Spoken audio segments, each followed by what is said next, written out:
It was a quiet, affluent neighborhood in the heart of Vermont, where everyone knew everyone, and nothing seemed out of the ordinary.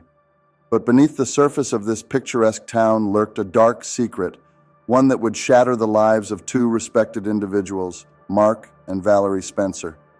They were the perfect couple to the outside world, respected by their community, with two beautiful daughters and an outwardly blissful marriage. Yet behind the closed doors of their idyllic home, betrayal, lust, and jealousy festered. A tangled web of deceit and infidelity would eventually lead to the kind of violent confrontation no one could have predicted. On a cold November night, a man's body is discovered in a remote cabin. As the investigation unfolded, what emerged was a torrid tale of obsession, deadly secrets, and a marriage destroyed by dangerous liaisons. This is the story of how passion and love can change a person's life. Passion and betrayal ignited a chain reaction that no one could stop. It's great to see you with us. Before we get into the content, make sure to give us a like to show your support. Also, I'd love to hear, which country do you call home? Vermont in the fall was a sight to behold, the golden and crimson leaves framing the neatly kept lawns and cobblestone paths. In this seemingly perfect backdrop, Mark and Valerie Spencer stood as pillars of their community. Mark, 45, was the esteemed principal of the town's high school, a charismatic leader who had turned the institution into a model of academic excellence. Valerie, 40, ran a successful nonprofit organization dedicated to helping underprivileged children. Together, they were the image of success, love, and stability. They had two daughters, Emma and Grace, teenagers navigating their own lives within the protective walls their parents had built. From the outside, the Spencer household appeared to be the epitome of happiness. They hosted lavish fundraisers, attended community events, and were often seen holding hands at town gatherings. Yet even the most carefully constructed facades cannot hide the cracks that slowly form beneath the surface. Behind the doors of their large suburban home, things were different. Their marriage, once vibrant and passionate, had grown stale. The love they once felt for each other had been replaced by routine, obligation, and worst of all, distance. Valerie often felt alone, spending long hours at her office or out of town for charity events, while Mark was consumed by his work at the school. The spark that had once lit their relationship had long since faded, leaving both yearning for something more. For Mark, the longing for excitement came in the form of a younger woman. Lisa Coleman, a 30-year-old school counselor, was intelligent, lively, and everything Valerie no longer seemed to be. At first, Mark's attraction to her was innocent, small flirtations, long conversations after, but it soon evolved into something far more dangerous. Mark, tired of the monotony at home, felt a thrill when Lisa paid him attention. He was like a moth drawn to the flame, unable to resist the pull of his desires. Meanwhile, Valerie had her own secrets. Nicholas Wright, a 60-year-old board member of her nonprofit, had been a steady presence in her life for years. At first, their relationship had been professional, but as Valerie began to feel increasingly neglected by Mark, Nicholas's charm and attention became impossible to ignore. He offered her what Mark no longer did: admiration, desire, and an escape from her mundane life. While Mark and Valerie continued to present a united front to the world, their secrets simmered beneath the surface, waiting for the perfect moment to erupt. Mark couldn't pinpoint exactly when his innocent interactions with Lisa had crossed the line into something more. It began with harmless banter in the hallways, light touches that lingered a second too long, and extended meetings that seemed more about personal connection than work. Soon, these interactions became something Mark looked forward to more than anything else. He found excuses to be near her, savoring the way her laughter filled the room, the way her eyes sparkled when she spoke to him. She was younger, vivacious, and full of life, everything Valerie used to be, but wasn't anymore. As weeks turned into months, Mark and Lisa's meetings became more frequent. Their first kiss happened after a late-night school event. Mark had driven Lisa home, and in the darkened interior of his car, their restrained passion exploded. From there, it was as if the floodgates had opened. Their meetings became clandestine, often in the empty classrooms after hours or at out-of-town hotels when Mark could find an excuse to be away from home. What Mark didn't know was that Valerie was already engaged in her own illicit affair. Nicholas Wright was no ordinary man, a powerful aura that commanded attention. Valerie had long admired his ambition and success. He showered her with attention, made her feel desired in ways Mark hadn't for years. At first, it was simply a way for Valerie to escape the drudgery of her marriage. But as their meetings became more intimate, Valerie found herself entangled in an emotional and physical relationship she hadn't planned on. Nicholas was no longer just an escape. He had become a necessity. He was older, experienced, and the excitement he brought into her life made her feel alive again. Valerie often found herself fantasizing about leaving Mark for Nicholas, but something always held her back. Perhaps it was the security Mark provided, or the fear of how it would look to their daughters in the community. For now, the affair remained a well-kept secret. Both Mark and Valerie, engrossed in their respective affairs, failed to see the cracks deepening in their marriage. They were living on borrowed time, and neither had any idea that their secrets were about to collide in a catastrophic way. It was only a matter of time before the careful balancing act both Mark and Valerie had been performing began to slip. The first sign of trouble came in the form of paranoia. Mark's relationship with Lisa had grown intense, and she began to push for more. More time, more commitment, more of him. Mark found himself increasingly distracted, making excuses to leave home, lying to Valerie about late-night meetings and weekend conferences that didn't exist. Each time Lisa called or texted, his heart raced with excitement, but also fear. Fear that Valerie would find out, fear that his perfectly constructed life would come crashing down. For Valerie, the affair with Nicholas was growing more complicated. Nicholas, once the calm and composed older man, had begun to show signs of jealousy. He became more possessive, more demanding. He wanted Valerie to leave Mark, to be with him fully. But Valerie wasn't sure she was ready for that. The thrill of the affair had worn off, replaced by the cold reality of Nicholas's escalating demands. She found herself caught between the life she had built and the life she fantasized about. The tension between Mark and Valerie grew palpable. They barely spoke to each other, except for necessary conversations about their daughters or upcoming social obligations. Valerie sensed something was off with Mark. His absences, his distracted nature, the way he seemed to avoid her touch, but she didn't push. After all, she had her own secrets to protect. It was during one of these tense, silent dinners that Valerie's suspicions began to solidify. Mark's phone buzzed on the table, and she noticed him quickly glance at it before shoving it into his pocket. Her stomach churned with unease. Later that night, when Mark had fallen asleep, Valerie crept into the bathroom with his phone, unlocking it with the passcode she had memorized months ago. What she found shattered any illusions she had about their marriage. The messages between Mark and Lisa were explicit, revealing a passionate affair that had been going on for months. Valerie's mind raced as she pieced together the lies, the late nights, the sudden business trips. The rage that boiled inside her was almost unbearable, but she kept it in check, deciding to bide her time. She had her own secrets, after all, and any rash action could expose them. Meanwhile, Mark had begun to grow suspicious of Valerie as well.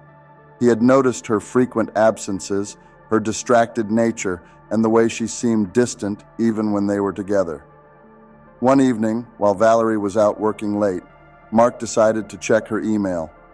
What he found confirmed his worst fears. Valerie was involved with someone else. The email exchanges between her and Nicholas were far from professional, filled with suggestive language and intimate details about their secret meetings. For the first time in years, Mark felt the sharp sting of betrayal. He had justified his own affair by convincing himself that Valerie no longer loved him. But now he realized that she had been playing the same game all along, The knowledge that Valerie had been unfaithful lit a fire in him, a dangerous combination of jealousy, anger, and wounded pride.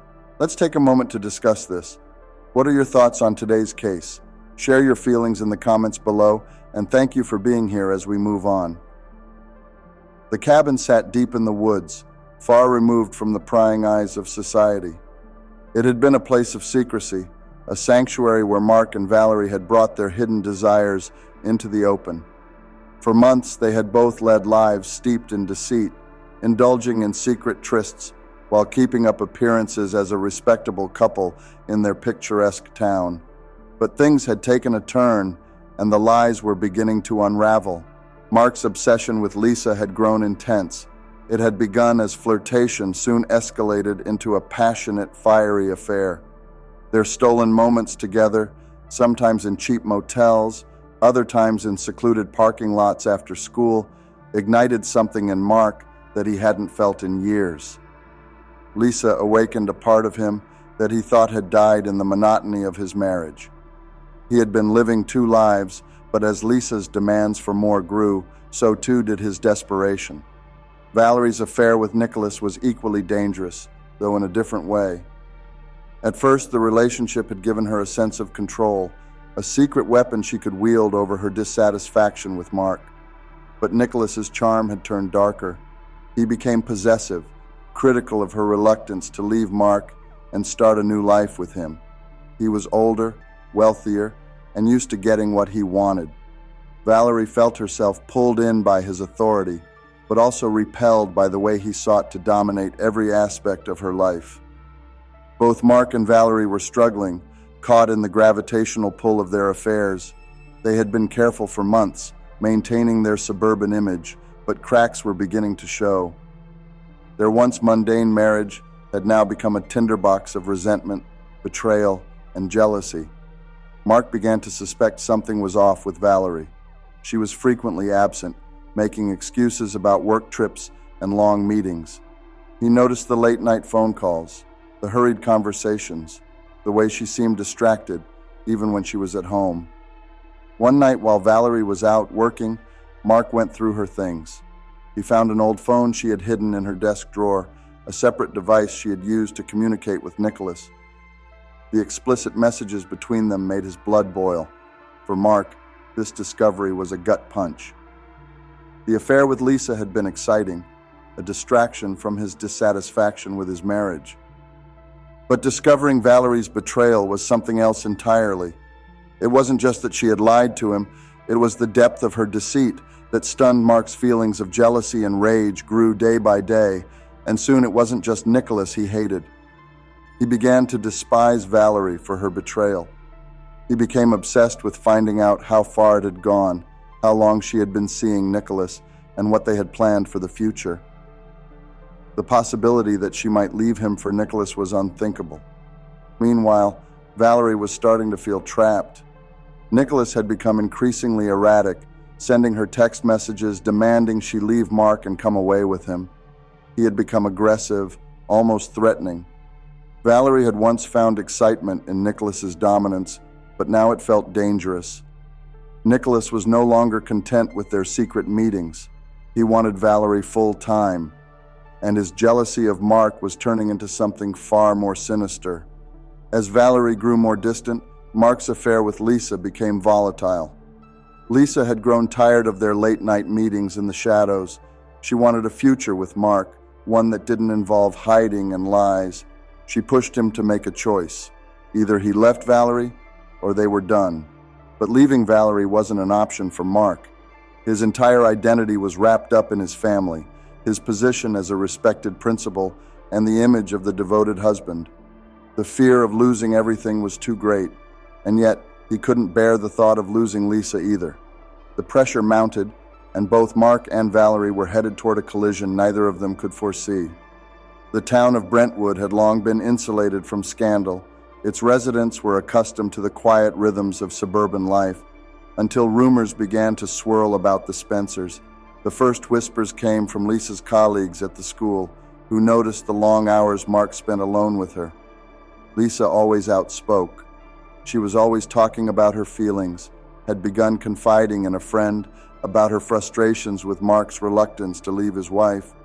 From there, the gossip spread like wildfire. Valerie was no stranger to small-town rumor mills either. Nicholas, with his high-profile position on the board of her nonprofit, had always been a figure of interest in the town. His growing possessiveness over Valerie didn't go unnoticed.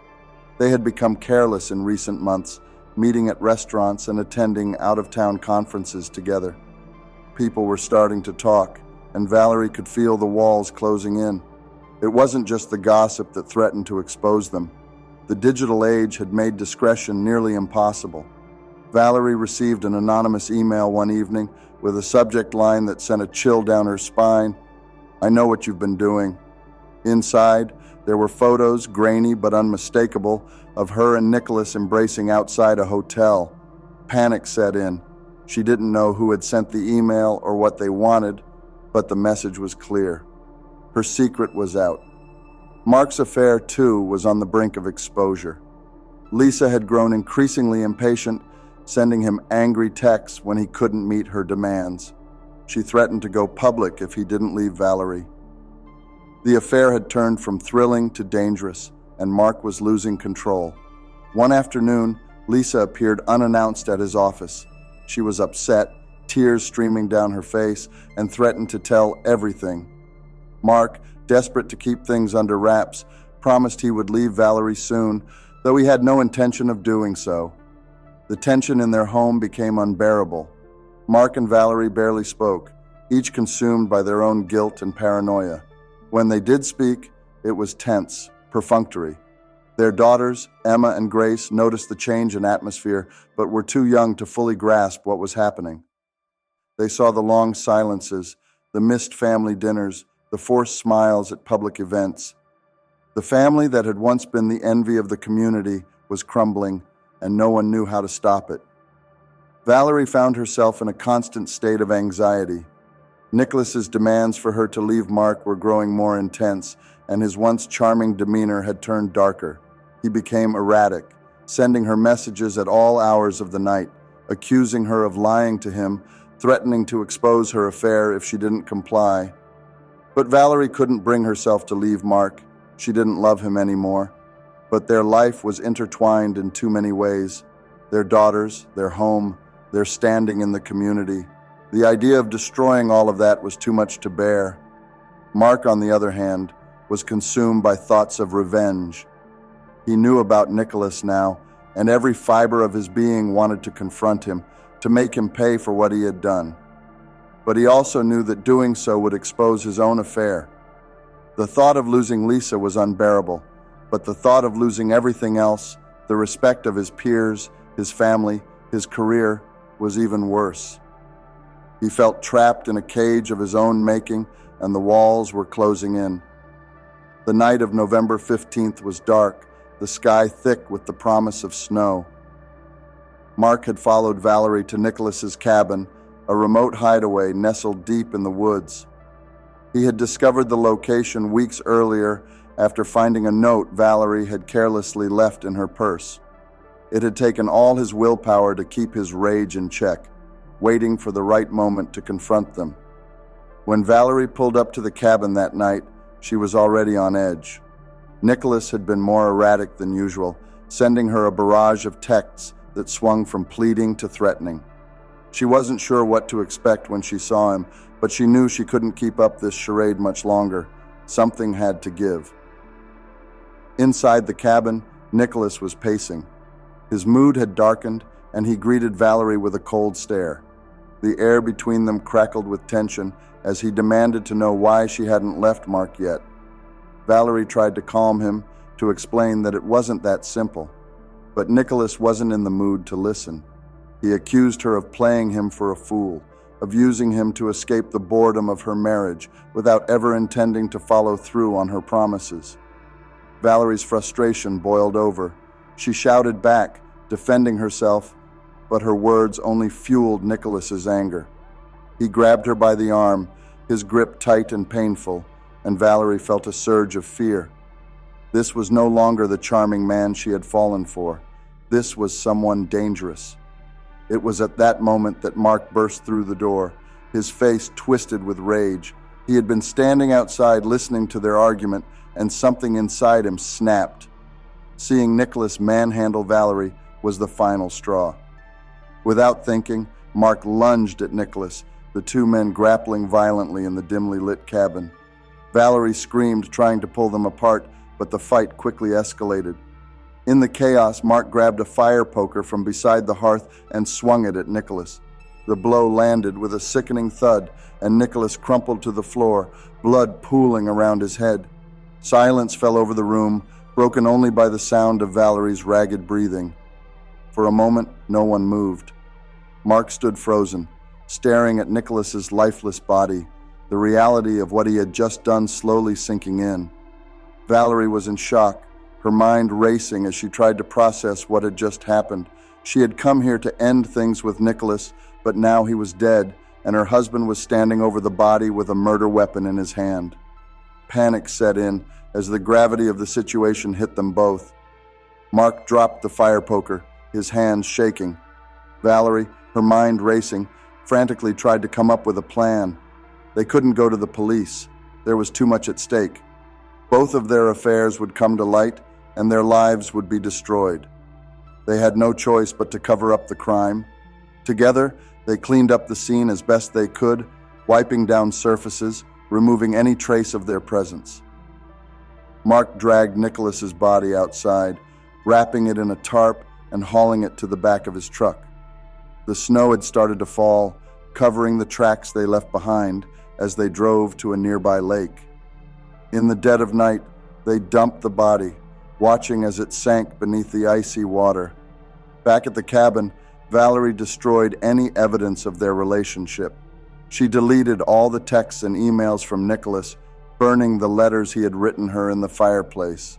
Mark, meanwhile, disposed of the fire poker, throwing it into the lake with the body. They returned home in silence, the weight of their crime hanging heavy between them.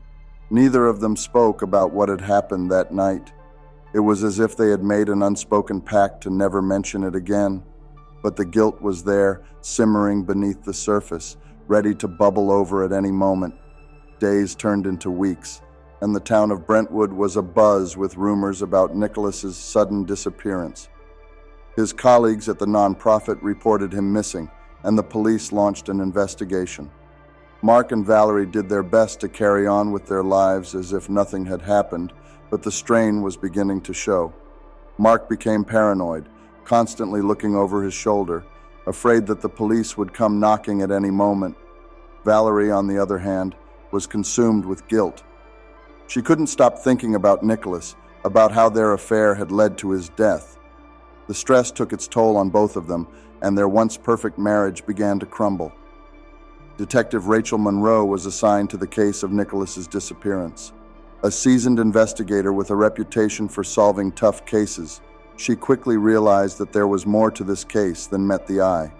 Nicholas had no history of running away, no reason to disappear without a trace. Something didn't add up. Monroe began by interviewing Nicholas' colleagues and acquaintances. It wasn't long before she learned about his affair with Valerie Spencer. This led her to Mark, and it didn't take long for her to uncover Mark's affair with Lisa. The web of infidelity was starting to unravel, and Monroe knew she was onto something. But without a body, there was no proof of foul play. Monroe kept digging, following the digital trail left behind by Nicholas's relationships. She obtained warrants for the Spencers' phones and computers. The only thing she found confirmed her suspicions. Both Mark and Valerie had been hiding something. As the forensic team analyzed their digital communications, Monroe began to build a timeline. The text between Nicholas and Valerie revealed a relationship fraught with tension in its final days, with Nicholas growing increasingly erratic. Valerie's text to Mark, though sparse, suggested a growing divide in their marriage, one fueled by the secrets they were both keeping. The turning point came when Monroe discovered surveillance footage from a game of chess. The first evidence was that Mark was in the gas station near Nicholas's cabin on the night he disappeared. The footage showed Mark's truck leaving the area in the early hours of the morning, a large object covered by a tarp in the back. It was enough to bring Mark in for questioning. At first, Mark maintained his innocence, claiming he had been out driving to clear his head after an argument with Valerie. But Monroe was relentless, pressing him on the inconsistencies in his story. The pressure began to wear him down, and soon cracks began to appear in his carefully crafted alibi. Monroe also brought Valerie in for questioning. Unlike Mark, Valerie was more composed, but there was a fragility to her demeanor that Monroe recognized. She knew that if she pushed hard enough, Valerie would break, and she did. In a moment of panic, Valerie confessed everything. She told Monroe about the affair with Nicholas, about the night at the cabin, and how Mark had killed Nicholas in a fit of rage. But she insisted that it had been an accident, that Mark hadn't meant to kill him. With Valerie's confession and the surveillance footage linking Mark to the crime, Monroe had enough to arrest him. Mark was charged with second-degree murder, and Valerie, though initially seen as a witness, was later charged with accessory to murder and conspiracy. The trial was a media sensation. The once revered Spencers were now the subjects of public scorn and fascination. In court, the prosecution painted a picture of a couple consumed by greed, lust, and jealousy. Their double lives ultimately leading to murder, Mark's defense team argued that he had acted in self-defense, that Nicholas had been threatening Valerie, and Mark had only acted to protect her. But the forensic evidence told a different story. The angle of the blow that killed Nicholas, the blood spatter patterns, and the lack of defensive wounds on Mark all pointed to a calculated act of violence. Valerie, meanwhile, pleaded guilty to lesser charges in exchange for a reduced sentence. She testified against Mark, describing in detail the events that had led to Nicholas's death.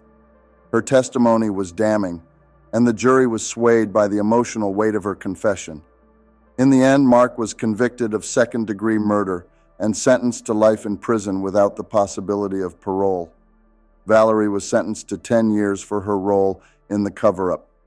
Thank you for watching our video. If you enjoyed it, please give us a like and subscribe to support the channel. Don't forget to leave your thoughts about the case in the comments below.